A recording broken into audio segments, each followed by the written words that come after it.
ಶಹಬಾಜ್ ಖಾನ್ ಅವರೇ, ಈಗ ಉಮರ್ ಶರೀಫ್ ಅವರು ಬಹಳಷ್ಟು ವಿಚಾರಗಳನ್ನು ಮಾತನಾಡಿದರು. ಅವರು ಮುಸ್ಲಿಂ ವಿದ್ವಾಂಸರು, ಅವ್ರಿಗೆ ಅವ್ರದ್ದೇ ಆದಂಥ ಯುನಿಕ್ ಐಡಿಯಾಲಜಿ ಇದೆ.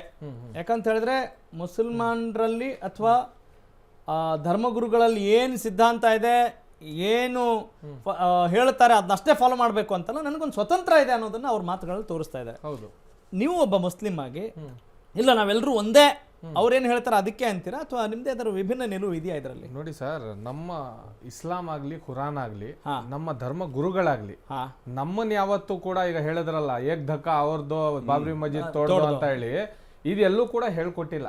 ನಮ್ಮ ಧರ್ಮ ಗ್ರಂಥ ಏನಿದೆ ನಮಗೆ ಬುದ್ಧಿವಂತಿಕೆ ಕಲಿಸುವಂಥದ್ದು, ಹೇಗ್ ಬದುಕಬೇಕು ಜೀವನದಲ್ಲಿ, ನಾವು ಹೇಗ್ ಬೆಳಿಬೇಕು ಅಂತ. ಅದೇ ರೀತಿ ರಾಮಾಯಣನೂ ಕೂಡ ಮಹಾಭಾರತದಲ್ಲೂ ಕೂಡ ತೋರಿಸಿರುವಂಥದ್ದೇ ಜೀವನ. ಯಾಕಂದ್ರೆ ನಾವು ಖುರಾನೇ ಅಂತ ಅಲ್ಲ, ಭಗವದ್ಗೀತೆಯಲ್ಲೂ ಅದೇ ಇರೋದು, ರಾಮಾಯಣದಲ್ಲೂ ಅದೇ ಇರೋದು. ಈಗ ಯದಾ ಯದಾದಿ ಧರ್ಮಸ್ಯ ಯದದಿ ಭವತ್ತು ಭಾರತ ಅಂತೀವಿ ನಾವು. ಇದು ಅಖಂಡ ಭಾರತಕ ನಿರ್ಮಾಣ ಮಾಡಿದವ್ರು ಯಾರು? ಈ ಭಾರತ ಅಲ್ವಾ ಇದು? ಈ ಭಾರತವನ್ನು ನಿರ್ಮಾಣ ಮಾಡಿದವ್ರು ಯಾರು? APJ ಅಬ್ದುಲ್ ಕಲಾಂ ಅವ್ರು ಬಂದಿದ್ರ ನಿರ್ಮಾಣ ಮಾಡಕ್ಕೆ? ಆಚಾರ್ಯ ಚಾಣಕ್ಯ ಕಟ್ಟದಂತ ದೇಶ. ಎಲ್ಲಾದ್ರೂ ಆಚಾರ್ಯ ಚಾಣಕ್ಯ ಈ ದೇಶದ ಮೊದಲ ಫೈನಾನ್ಸ್ ಮಿನಿಸ್ಟರ್ ಅವರು. ಎಲ್ಲಾದ್ರೂ ಮುಸಲ್ಮಾನರಿಗೆ ಧಕ್ಕೆ ಬರೋ ರೀತಿಲಿ ಬರ್ದಿದಾರ? ಯಾಕೆ ಹೇಳಿ? ಅದೇ ಭಗವದ್ಗೀತೆ ಅವರನ್ನ ಬರ್ದಿಲ್ಲ, ಅಂಬೇಡ್ಕರ್ ಅವರು ಬರ್ದಿಲ್ಲ ಅಲ್ಲ. ಸೊ ಹಾಗಾದ್ರೆ ನಮಗೆ ಯಾಕೆ ಈ ತರ ಮನೋಭಾವನೆ ಹುಟ್ಟು? ನೀವು ಹಿಂದೂ, ನಾನು ಮುಸ್ಲಿಮು, ನಾವು ಈಗ ಥಿಯೇಟರ್ ಅಲ್ಲಿ ಹೋಗಿ ಫಿಲಮ್ ನೋಡ್ಬೇಕಾದ್ರೆ ನಮ್ಗೆ ಆ ಭಾವನೆ ಬರಲ್ಲ. ಮಸೀದಿ ನಾವು ನೋಡ್ತೀವಿ ಅಂದಾಗ ನಾವು ಕಾರ್ಯಕ್ರಮಗಳು, ನಮ್ಮ ಧರ್ಮಗುರುಗಳು ಬಹಳಷ್ಟು ಕಾರ್ಯಕ್ರಮ ಮಾಡಿದ್ದಾರೆ, ಮಸೀದಿಗಳನ್ನ ಕರೆದು ತೋರಿಸಿದ್ದಾರೆ. ಆ ಟೈಮಲ್ಲಿ ಆ ಭಾವನೆ ಹುಟ್ಟಿಲ್ಲ.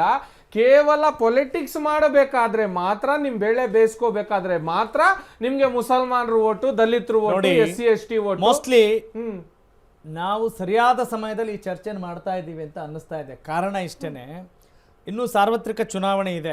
ಚುನಾವಣೆ ಅಂತ ಹೇಳಿದ್ರೆ ಪ್ರಜಾಪ್ರಭುತ್ವದಲ್ಲಿ ಹಬ್ಬ ಅಂತ ಕರಿತೀವಿ, ಪ್ರಜೆಗಳೇ ಪ್ರಭುಗಳಾಗಬೇಕು ಅಂತ ಅಂದ್ಕೊಳ್ತೀವಿ. ಅಂದ್ರೆ ಈ ಸಮಯದಲ್ಲಿ ಬರೀ ಅಭ್ಯರ್ಥಿಗಳು ಮಾತ್ರ ಪರೀಕ್ಷೆ ಅಲ್ಲ, ಜನರಿಗೂ ಪರೀಕ್ಷೆ ಆಗ್ಬೇಕು. ಈಗ ಒಂದು ಅಲ್ಪಸಂಖ್ಯಾತ ಸಮುದಾಯದ ಒಬ್ಬ ಪ್ರತಿನಿಧಿಯಾಗಿ ನೀವು ಇದೇ ಸ್ಟ್ಯಾಂಡ್ ನ, ಅಫ್ಕೋರ್ಸ್ ನೀವು ಯಾವುದೇ ಪಕ್ಷದ ಜೊತೆಗಿರಿ, ಅದು ಬೇರೆ.